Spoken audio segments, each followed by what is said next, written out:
Here are my top to-dos and not to-dos when dealing with your Thermomix. These are pretty flexible across all the models really. It's not quite TM6 specific. So if you have another model of Thermomix, don't worry, this still applies to you mostly. Tip number one, not to do, drag the Thermomix across the surface. This can affect the scales and throw them out. If you need to move it or clean around it or anything, you just pick up the Thermomix from the back or the sides if you have a TM31, one hand on the back, one hand on the front, and you simply pick it up and you lift it and you move it to where it needs to go. It's 8 kilos, so a little workout as well. Now you can put it on a chopping board or a nice big board. Just make sure that that board has all 3 of the feet on it evenly, not half hanging off or anything, because that will throw your scales out, and that it's something that's going to stay solid on the bench as well, like when you have it in dough mode and doing some kneading, that it's not going to slide around. Tip number 2 of what not to do is not to clean the inside of your Thermomix with a strong metal or abrasive scourer, because it can scratch the stainless steel. Even if you have something on there that maybe look a bit like burn, there's many better ways to get that off than to scratch it with a scourer, because what you can do is actually create more scratches inside the bowl, which then more food gets stuck in, which creates more burning every time. So be careful not to do that, and you can best to use one of these brushes designed specifically for the Thermomix that you can get on the mix shop. Tip number 3, what not to do, is not to bang a metal spoon or item against the mixing bowl to get something off and into the bowl if it's a bit stuck, especially while it's in position, because this can damage the scales again. You are better off using the spatula, so taking the stuff off the spoon with the spatula, scraping it in and putting it in there. It's not a huge issue if the bowl is not in place and you're giving it a tap. It's not going to dint the bowl or anything, but it's just not a good habit to get into. Tip number 4, what not to do, is pretty self-explanatory and common sense, but just remember not to remove the measuring cup from the mixing bowl lid while you have hot contents inside, where the steam can either burn your hand or some liquid can splash out at you. There's no need to see what's going on in there when you are pureeing something or cooking something at a high temperature that may be bubbling. So just make sure that you stop the blades. They have that delay where the arms open after a few seconds to make sure that all the hot liquid has stopped moving around in there before you can even open it up. So just make sure that you don't take the measuring cup off yourself when this is happening. And the last one, number 5 of what not to do, is not to have your hands on the mixing bowl lid when you turn the blades on, because of those automatic locking arms. This goes just for the TM5 and TM6, not for the TM31. But you don't want to pinch any fingers or anything in there. So I've never heard of this happening, but it's a potential. So just make sure that your hands are free from the top of the mixing bowl lid as you turn the blades on, and that automatic bowl comes down and locks onto position. All of this being said, there's a few more what not to do's, but mainly they are in the screen when you first turn on your Thermomix for the first time, or you can find them in the settings. I'm talking other ones that aren't so much in there. There's things like making sure you don't put it next to the stovetop or on top of it, because if that accidentally gets knocked on, you're going to melt the base of the Thermomix, which is not good. So I'm talking outside of those safety steps. Make sure you read those safety instructions, and you can go back and access them, and always get in touch with your consultant, or if I'm your consultant, get in touch with me if there's any of those that you don't understand. Now, some simple to-dos with your Thermomix to make sure you get the most out of it.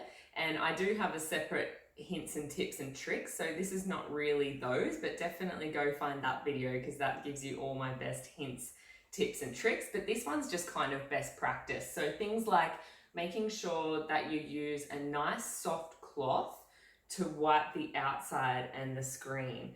So you don't want to use anything that can scratch again. You don't want to use anything harsh or abrasive. You don't even want to use chemicals. You want to use a nice damp with water, clean cloth and wipe it very gently.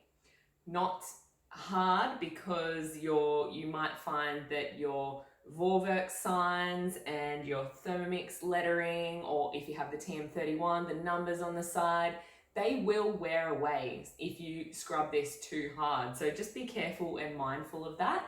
And you can also get buy little brushes for this, but if you don't have a little brush, this is what I do to clean inside the arms. Sometimes you get little bits in here inside the arms there, TM5 and TM6 only right now. You take a cloth and you can get it in there and you kind of, whoa, I don't know if you saw what just came out of there. And you can get in there and just give it a little like back and forward, and same on the other side, just like kind of using it a bit like floss. And the same goes, that's gross, but good example, I guess. And then the same goes for that little bit that's in the gap in between the dial here. So you can actually get in there with a cloth and do the same kind of flossy thing, because I find some food gets in there as well. So start at the top and work your way down, because if you start to do the down part and then you do what I just did, you're gonna have to do that again. And up the top and in the side here like that, and clean cloth around there. And there's that little hole where if there's any food in there, that can kind of be pushed down to the hole and it will go down onto the bench. That's tip number 1. Tip number 2 is to get the best clean when you're putting the Thermomix in the dishwasher, is to take it all apart and put it upside down into the dishwasher.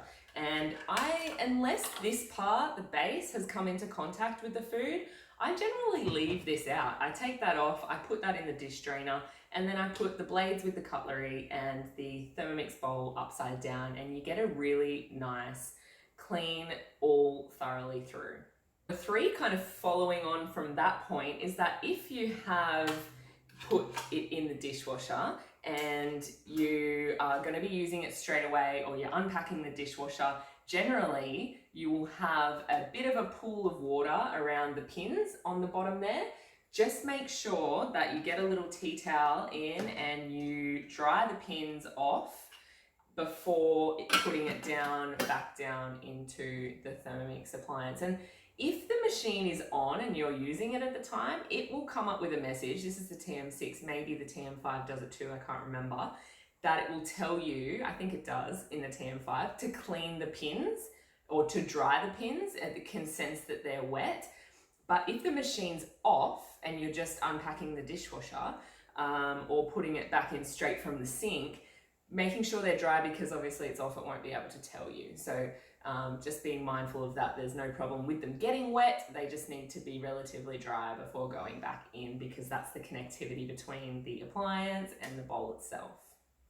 Now, going back to those brushes and the cleaning part, you do want to use these to clean the bowl instead of if you're washing this up in the sink and you've just got a cloth like the one I was using before, something like this, there is potential for your hand to slip and slice your hand on the blades. So to avoid that happening, it is best to get one of these brushes and just to go around with the brush, rather than getting your hand in there and doing it, or take it apart and clean it separately. We don't want any slices happening. And on that note, you can also, the blunt side and the sharp side of the blades on all models, it's best to get in the habit of turning around on the blunt side, and that will stop wearing down the brushes and even the spatula as well. Just get into the habit of doing that clockwise movement more so than anti-clockwise, and it will keep your things lasting longer and be safer for your hands and everything. And lastly, again, read all the instructions before you start to make sure that you understand all of those. This is kind of on top of those things. And just get in touch with me if you have any questions or anything that you need help with, you want some inspiration. I'm here to help. That's what I'm here for. So don't hesitate to get in touch with me. I have friends that love seeing what you're cooking and they want to learn more about the Thermomix, or they want to get one. I would love it if you passed on my details, or also we can discuss having a demonstration so that those friends can see it. There are some benefits for you hosting, even if it's via Zoom or via video. However, if you are local to me, we can discuss doing a in-person demonstration if that's what you prefer, but it's not limited to area anymore. So we can do things via Zoom and you can still get those benefits of being the host of that demonstration, especially if your friend purchases, you get some freebies. So get in touch if you want to learn more about that. And I hope you enjoyed those little approximately 5 to-dos and 5 not to-dos.